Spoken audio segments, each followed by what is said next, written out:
Hello दोस्तों, स्वागत है आप सभी का सिग्मा स्टडी पॉइंट में। दोस्तों, आज की इस वीडियो में हम बिहार बोर्ड क्लास 10th के हिंदी के 40 ऑब्जेक्टिव क्वेश्चन पढ़ने वाले हैं, जो कि आपके फाइनल बोर्ड परीक्षा 2025 के लिए बहुत ही इंपॉर्टेंट क्वेश्चन है। तो चलिए वीडियो शुरू करते हैं, और वीडियो पसंद आए तो वीडियो को लाइक करें और चैनल को सब्सक्राइब करें। पहला क्वेश्चन है, बुद्धिज्म एंड कम्युनिज्म किसकी रचना है? बुद्धिज्म एंड कम्युनिज्म किसकी रचना है? तो बाबा साहेब भीमराव अंबेडकर जी की रचना है। ठीक है ना, ऑप्शन नंबर डी इसका बिल्कुल ही राइट आंसर हो जाएगा। चलिए अगला क्वेश्चन है 2 नंबर क्वेश्चन, हु आर शुद्रराज किनकी रचना है? हु आर शुद्रराज किनकी रचना है? तो भीमराव अंबेडकर जी की रचना है। ठीक है ना, ऑप्शन नंबर ए इसका बिल्कुल ही राइट आंसर हो जाएगा। चलिए अगला क्वेश्चन है 3 नंबर क्वेश्चन, मानव मुक्ति के पुरोधा किसे कहा गया है? मानव मुक्ति के पुरोधा किसे कहा गया है? तो बाबा साहेब भीमराव अंबेडकर जी को कहा गया। ठीक है ना, ऑप्शन नंबर सी इसका बिल्कुल ही राइट आंसर हो जाएगा। चलिए अगला क्वेश्चन है 4 नंबर क्वेश्चन है, विश्व के दांत शीर्षक पाठ किस कहानी संग्रह से लिया गया है? किस कहानी संग्रह से लिया गया है?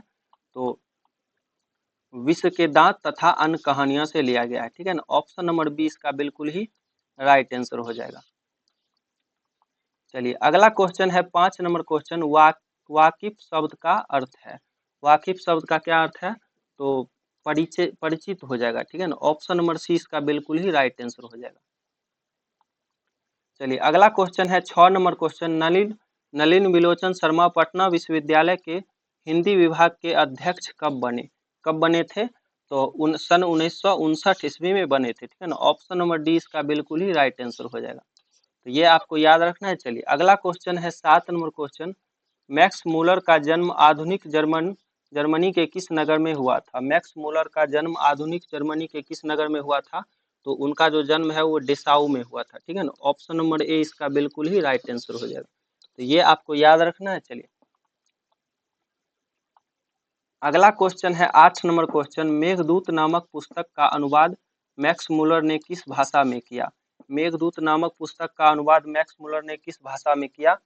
तो जर्मन भाषा में किया। ठीक है ना, ऑप्शन नंबर डी इसका बिल्कुल ही राइट आंसर हो जाएगा।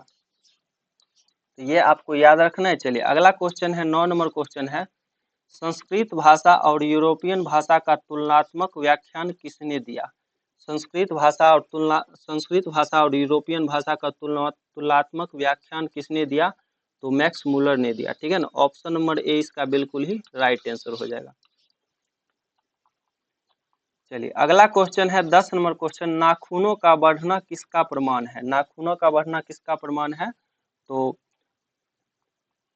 क्या हो जाएगा? पाश्विक वृत्ति और संघर्ष चेतना का। ठीक है ना, पाश्विक वृत्ति और संघर्ष चेतना का। ठीक है, ऑप्शन नंबर डी इसका बिल्कुल ही राइट आंसर हो जाएगा। चलिए अगला क्वेश्चन है 12 नंबर क्वेश्चन, पुनर्वा शीर्षक उपन्यास किसकी रचना है? पुनर्वा शीर्षक उपन्यास किसकी रचना है? तो हजारी प्रसाद द्विवेदी जी की रचना है। ठीक है, ऑप्शन नंबर ए इसका बिल्कुल ही राइट आंसर हो जाएगा। तो ये आपको याद रखना है। चलिए अगला क्वेश्चन है 13 नंबर क्वेश्चन है, नाखूनों का बढ़ना मनुष्य की किस वृत्ति का परिणाम है?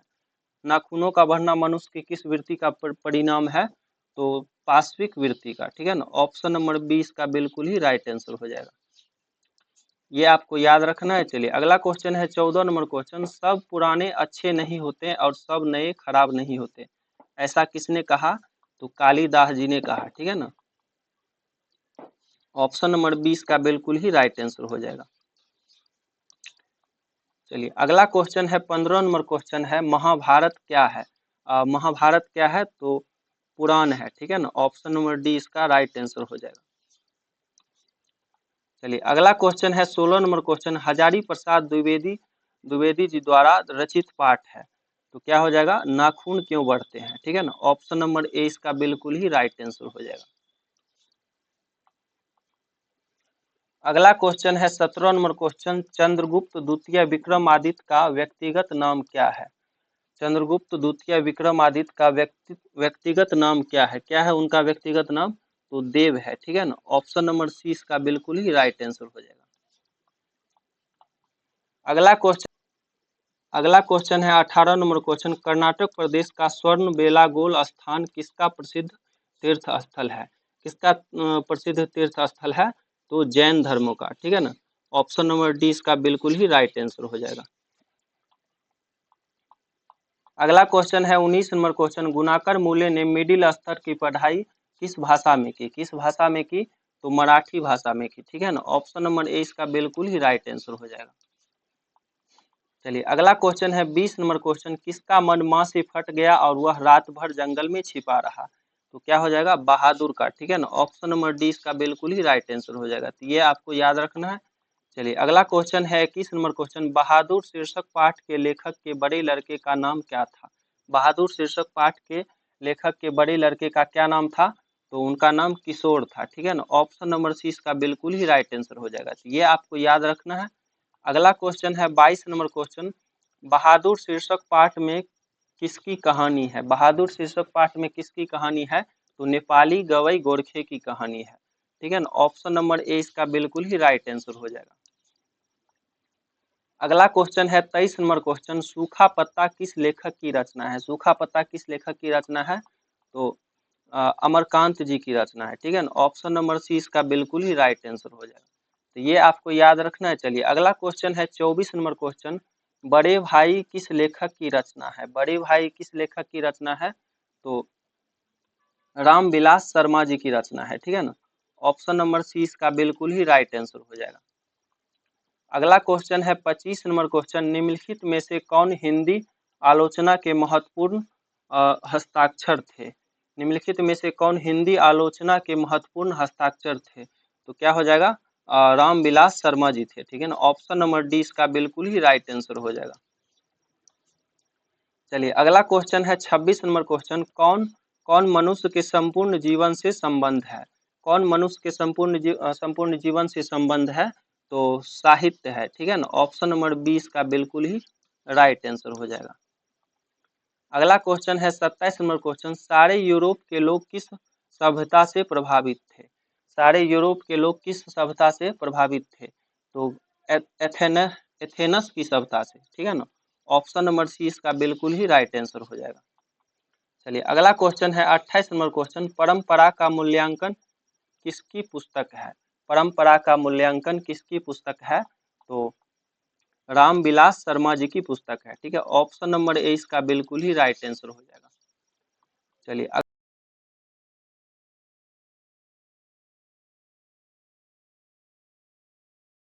अति अति प्राचीन हो जाएगा, ठीक है ना। ऑप्शन नंबर ए इसका बिल्कुल ही राइट आंसर हो जाएगा। चलिए अगला क्वेश्चन है 30 नंबर क्वेश्चन, हमारी राष्ट्रीय आवश्यकता है, हमारी राष्ट्रीय आवश्यकता क्या हो जाएगा? तो समाजवाद हो जाएगा, ठीक है ना। ऑप्शन नंबर ए इसका बिल्कुल ही राइट आंसर हो जाएगा। अगला क्वेश्चन है 31 नंबर क्वेश्चन, पुरानी संस्कृति से कौन नाता नहीं तोड़ते हैं? पुरानी संस्कृति से कौन नाता नहीं तोड़ते हैं? जो समाजवादी संस्कृति, ठीक है, जो समाज से जुड़े रहते हैं वो पुरानी संस्कृति को नहीं तोड़ते हैं, ठीक है। ऑप्शन नंबर ए इसका बिल्कुल ही राइट आंसर हो जाएगा। अगला क्वेश्चन है 32 नंबर क्वेश्चन, असीमता का अर्थ है, असीमता का अर्थ क्या हो जाएगा? तो पहचानना हो जाएगा, ठीक है। ऑप्शन नंबर सी इसका बिल्कुल ही राइट आंसर हो जाएगा। अगला क्वेश्चन है 33 नंबर क्वेश्चन, पंडित बिरजू महाराज है, पंडित बिरजू महाराज क्या है? तो एक नर्तक है, ठीक है ना। ऑप्शन नंबर डी इसका बिल्कुल ही राइट आंसर हो जाएगा। अगला क्वेश्चन है 34 नंबर क्वेश्चन, बिरजू महाराज का साक्षात्कार किसने लिया? किसने लिया? तो रसीम वाजपेयी ने लिया। यहाँ पे थोड़ा सा टाइपिंग मिस्टेक है। ऑप्शन नंबर ए इसका बिल्कुल ही राइट आंसर हो जाएगा। चलिए अगला क्वेश्चन है 35 नंबर क्वेश्चन, नौकर की कमीज नामक उपन्यास किसकी रचना है? नौकर की कमीज नामक उपन्यास किसकी रचना है? तो कैलाश वाजपेयी की रचना है, ठीक है ना। ऑप्शन नंबर ए इसका बिल्कुल ही राइट आंसर हो जाएगा। चलिए अगला क्वेश्चन है 36 नंबर क्वेश्चन, मछली है, मछली क्या है?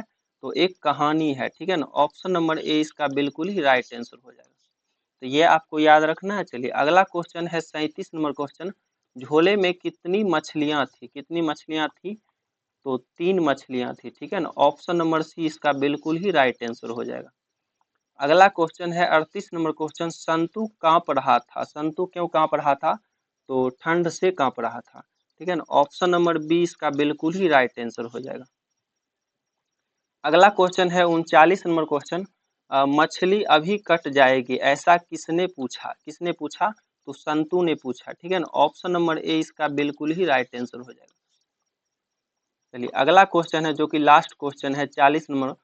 नसीहत शब्द का अर्थ क्या है? नसीहत शब्द का अर्थ क्या है? तो क्या हो जाएगा? शिक्षा हो जाएगा, ठीक है ना। ऑप्शन नंबर 20 का बिल्कुल ही राइट आंसर हो जाएगा।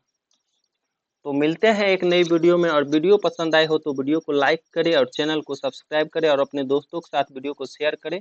जय हिंद, जय भारत।